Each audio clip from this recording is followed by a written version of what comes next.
On September 28, 1781, the British Army, under the command of Major General Lord Cornwallis, led his army into the Bay City of Yorktown, Virginia. Before we can tell you about this battle, let us notice some important events that led up to the final great battle of the Revolutionary War. In July 1778, the British Army evacuated all troops to go to New York City so that the city could be their new main base of operations. On December 29, 1778, the British troops took over the port city of Savannah, Georgia.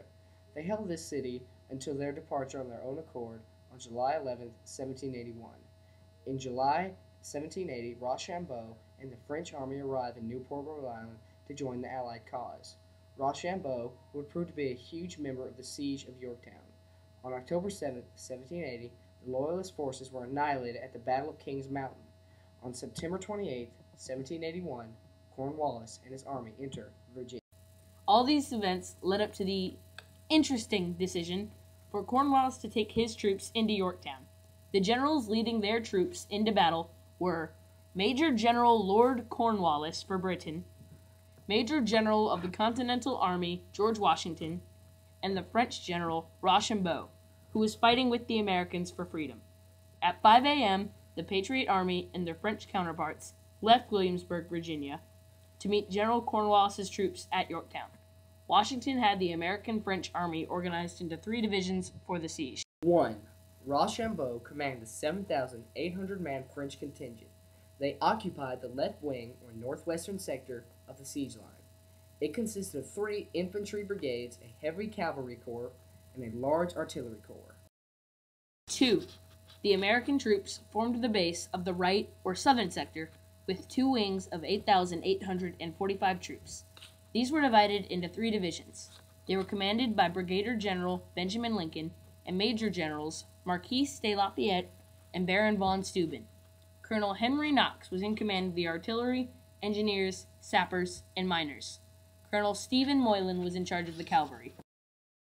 3. The 3rd Division of 3,200 Virginia militiamen was commanded by Brigadier Generals George Wheaton, Edward Stevens, and Robert Lawson. They accompanied the southeastern sector or far right wing of the siege line. The attack formation was a 2-mile arc around the British troops.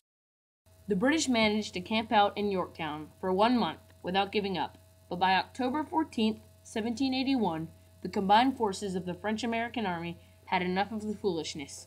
With the British fleet of ships in the bay, and now a rebel army about to charge, the ships had no way of getting to them. Things looked a little dim for the British army. The fighting began on the 14th, and Cornwallis ordered at least 10,000 or more of his soldiers to try to flee from Yorktown across the York River.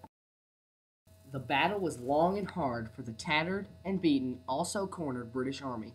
However, a little before that, the British Navy was totally wiped out by the French Navy that came at the exact right time. Washington made all batteries open fire against the British army to wipe out a wave of foot soldiers and Hessians.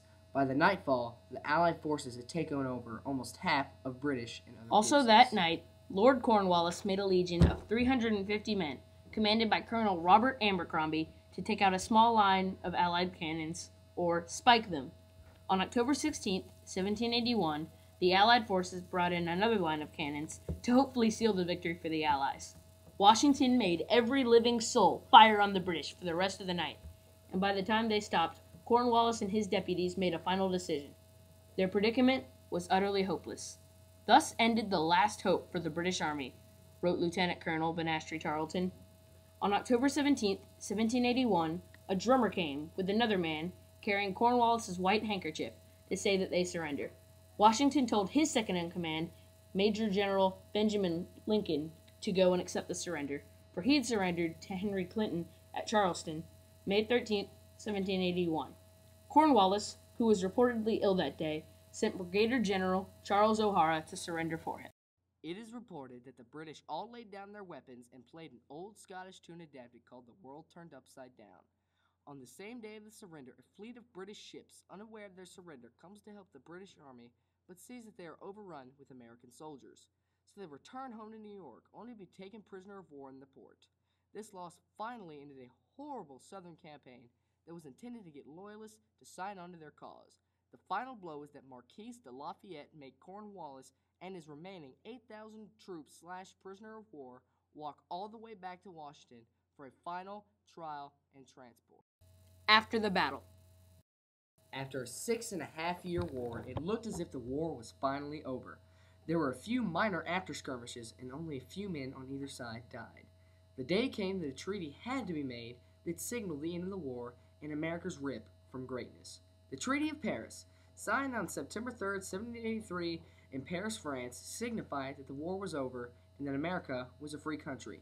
This marked the first time in world history that any country has ever ripped away from Europe reign. Later on, Major General George Washington was elected the first president of the United States. This is a summary of the greatest and final battle of the United States Revolutionary War. This is a huge turning point in American history because it ended a huge David and Goliath battle that showed America could hold its own against anyone.